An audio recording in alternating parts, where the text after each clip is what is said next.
Hello दोस्तों, आप देख रहे हैं kids dream world YouTube channel. आज हम बात करेंगे एक रहस्यमयी टापू की, जो स्टोरी आपके लिए थोड़ी डरावनी भी होगी और आपको एक अच्छी सीख भी देके जाएगी। तो चलिए कहानी शुरू करते हैं।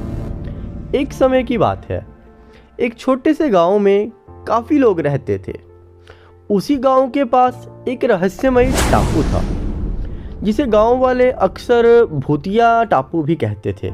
वह लोग उसे भूतिया टापू के नाम से ही जानते थे। लोग कहते थे कि वहाँ रात के समय अजीब आवाज़ें सुनाई देती हैं, जैसे कोई चीखे या बच्चों की हंसी, और जो भी वहाँ जाने की कोशिश करता है वह कभी वापस नहीं जाता।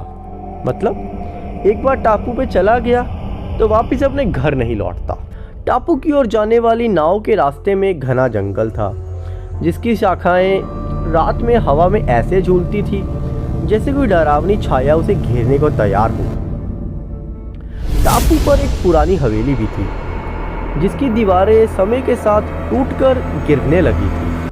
हवेली के चारों ओर एक गहरा और अंधेरा पानी था, जो हर समय सन्नाटा बिखेरता था। जब भी कोई लहर उठती, उसकी आवाज़ ऐसी लगती जैसे वहाँ से कोई कराह रहा हो। एक शाम मोहन अपने दोस्तों के साथ बैठा हुआ था।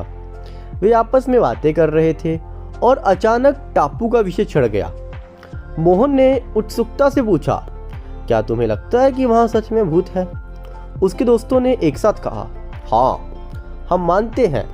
गांव वाले कहते हैं कि वहाँ एक औरत का भूत है, जो अपने खोए हुए बच्चों की तलाश में भटकती है। मोहन ने कहा, अगर यह सच है तो हमें वहाँ एक बार जाकर ज़रूर देखना चाहिए। हमें इस रहस्य को जानने का मौका नहीं छोड़ना चाहिए। उसके मन में साहस की भावना जाग गई। वह काफ़ी निडर बालक था, लेकिन उसके दोस्तों ने वहाँ पर जाने से मना कर दिया। इनफैक्ट उसे भी जाने से मना किया।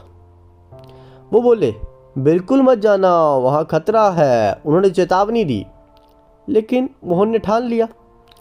उसने दोस्तों से कहा, मैं इस भूतिया टापू पर ज़रूर जाऊंगा और सच का पता भी लगाऊंगा। वह वाकई में बहुत साहसी बालक था। उसने उसी रात टापू पर जाने का निर्णय लिया। उसने एक छोटी सी कश्ती ली और रात के अंधेरे में ही टापू की ओर निकल पड़ा। जैसे ही वह घना जंगल पार करके टापू पर पहुंचा, उसने वहां की भयावहता को महसूस किया। हवेली की छाया चांद की रोशनी में और भी डरावनी लग रही थी। दरवाजे पर जाले लगे हुए थे और दरवाज़ा बार बार अपने आप खुल रहा था और बंद हो रहा था। क्री क्री की आवाज़ें डरावनी हो रही थी। चारों ओर घना अंधेरा था, जिससे टापू का माहौल और भी भयावह हो गया था। वहाँ की हवा में ठंडक थी, जैसे कोई अदृश्य शक्ति उसे अपनी ओर खींच रही हो।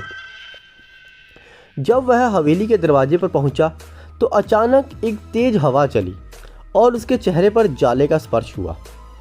मोहन का दिल तेजी से धड़कने लगा, लेकिन उसने खुद को संभाला और अंदर जाने का निर्णय लिया। हवेली के अंदर चारों ओर सन्नाटा छाया हुआ था। जैसे जैसे वह अंदर बढ़ा, उसका डर बढ़ता गया।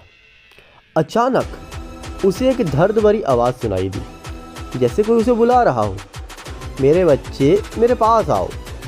यह सुनते ही मोहन की सांसें रुक गई, लेकिन उसने अपने आप को संभाला। उसने घबराकर देखा कि एक औरत का भूत एक पुराने पलंग पर बैठा है। उसकी आंखें आंसुओं से भरी है, उसका चेहरा बेहद भयानक है और उसकी उपस्थिति से कमरे का तापमान ठंडा हो गया है। मोहन का दिल तेजी से धड़कने लगा। उसने सोचा, यह सच में भूत है।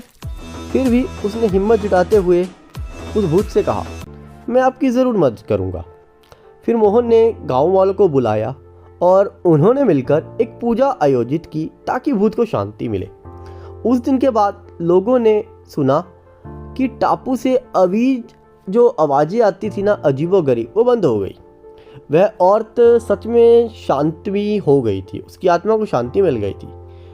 इनफैक्ट मोहन की हिम्मत और समर्पण ने सबको प्रेरित किया और इस तरह भूतिया टापू की कहानी एक साहसिकता की मिसाल बन गई, जो डर को मात देती है। तो दोस्तों, आपको हमारी यह कहानी कैसी लगी? अगर अच्छी लगी तो सब्सक्राइब कीजिए और सबके साथ शेयर करिए। धन्यवाद।